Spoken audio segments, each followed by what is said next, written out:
आज मैं आपको एक ऐसा किस्सा सुनाने जा रहा हूँ, एक ऐसे लड़के का जो जब 23 साल का था तब बोला, मम्मी मैं इस देश की जनता के लिए एक जनता कार बनाना चाहता हूँ, और सरकार ने अपनी सारी की सारी तिजोरियां खोल दी। जब यह लड़का 28 का हुआ तब बोला, मम्मी मैं इस देश की सारी समस्याओं का हल करूंगा, और तमाम मंत्री एवं मुख्यमंत्री उसके साथ हाथ बांधकर खड़े हो गए। और 5 साल के बाद जब वह 33 साल का हुआ तब 8 राज्यों के मुख्यमंत्री और 250 से भी ज्यादा सांसद उसके नाम की कसमें खाते थे। लेकिन उस दिन सुबह ही वो चल बसा। यह कहानी और कोई की नहीं बल्कि संजय गांधी की है। उनकी रहस्यमय मौत की कहानी है। 23 जून साल 1980 देश की प्रधानमंत्री इंदिरा गांधी कुछ ही महीने पहले सत्ता में वापस लौटी थी। साल 1977 में उन्होंने अपनी सत्ता गंवाई थी इमरजेंसियों के चलते, मगर 2-2.5 साल के ही भीतर देश को समझ आ गया था कि जनता पार्टी के नाम पर जो लोग एकत्र हुए हैं वो इस देश पर शासन करने के काबिलियत नहीं रखते हैं। इंदिरा गांधी की सत्ता वापसी का श्रेय सबसे ज्यादा संजय गांधी को दिया जाता है, जिन्होंने टिकट वितरण किया था और देश के युवाओं पर भरोसा करके उन्हें चांस दिया था। संजय गांधी की सत्ता पर वापसी और संगठन का ये मजबूत पकड़ का सिलसिला चल ही रहा था। तब मई 1980 में इंदिरा गांधी ने यह ऐलान किया कि उनका छोटा बेटा संजय गांधी कांग्रेस के महासचिव भी होंगे। अमेठी से वह सांसद के रूप में पहले से ही थे, लेकिन जब संजय गांधी पहली बार यहाँ से चुनाव लड़े साल 1977 में, तब उन्हें जनता पार्टी के वीरेंद्र सिंह ने 56,000 से ज्यादा वोटों से संजय गांधी को हराया था। यह बात अलग है कि 3 साल के बाद संजय गांधी को जीत हासिल हुई और फिर से वह एक बार सांसद बन गए। संजय गांधी जिस तरह से सियासती करते थे उसी तरह उनकी निजी फितरत भी बिल्कुल वैसी ही थी। खतरों से बेपरवाह होकर खेलना, मानो सब कुछ शाश्वत हो। जब वो सार्वजनिक रोड पर अपनी कार चलाते थे तो इस तरीके से कट मारते थे कि तमाम जवान लड़के भी खौफ से शर्मा जाए। जब वह प्लेन चलाते थे तब भी वह इसी किस्म की हरकतें करते थे।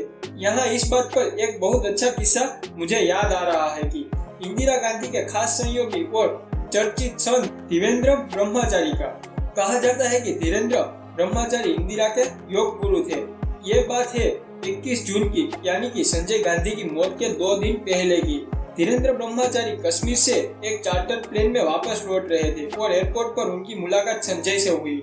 संजय ने बोला कि आइए स्वामी जी, आपको हवा की सैर फिर एक बार कराता हूँ संजय गांधी की स्टाइल में। धीरेन्द्र ब्रह्मचारी ने कहा, संजय मैंने तुम्हारी चपलताओं के किस्से के बारे में सुना है, मुझे बख्श दो। इस किस्से का और एक गवाह भी है, संजय गांधी की माँ इंदिरा गांधी के सहयोगी आर.के. धवन। एक दिन की बात है जब संजय के साथ आर.के. धवन थे और दोनों हवाई सवारी पर निकले। जब हवा में मुसाफरी करने के दौरान चंद मिनट के बाद आर.के. धवन वापस लौटे, तब शाम को आर.के. धवन ने इंदिरा गांधी को कहा, मैडम प्राइम मिनिस्टर, मैं आज के बाद कभी संजय के साथ हवाई सवारी नहीं करूंगा। इंदिरा गांधी के लिए यह सुनना कोई नई बात नहीं थी।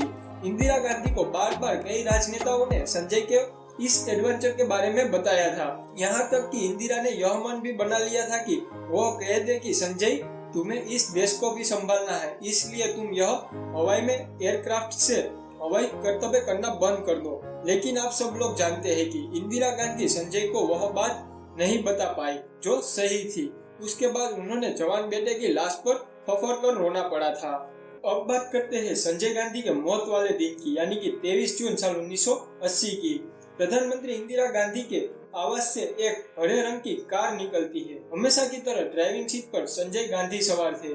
संजय गांधी का उन दिनों का डेली रूटीन था कि वह सुबह सवेरे नजदीकी एयरपोर्ट पर पहुंच जाते थे ताकि वहां पर उपलब्ध एयरक्राफ्ट पर सवार होकर हवाई कर्तव्य कर सके। यह संजय गांधी का शौक था और 23 जून को वह ज्यादा ही उत्साहित थे क्योंकि वह पहली बार एक नए एयरक्राफ्ट PITS-A2S पर सवारी करने वाले थे।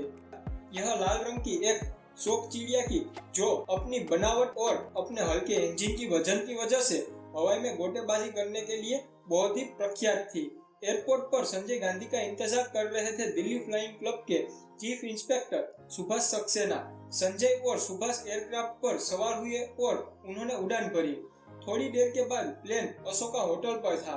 फिर उसने गोल गोल कलाबाजी करना शुरू किया, लेकिन कुछ ही मिनट बीतने के बाद जब संजय ठीक अपने दफ्तर के ऊपर कलाबाजी खा रहा था तभी अचानक से प्लेन पर से संजय गांधी का नियंत्रण खो गया और फिर प्लेन टकराया और ब्लास्ट होकर नीचे गिर गया। तभी संजय गांधी का एयरक्राफ्ट क्रैश हो चुका था। यह खबर जब सरकारी एजेंसियों तक पहुंची तब 15 मिनट के ही भीतर ही वहां पर फायर ब्रिगेड के लोग एम्बुलेंस लेकर आ गए थे। तब वहां पे 2 लाशें पड़ी हुई थी। यह लाशें थी सुभाष सक्सेना की और संजय गांधी की।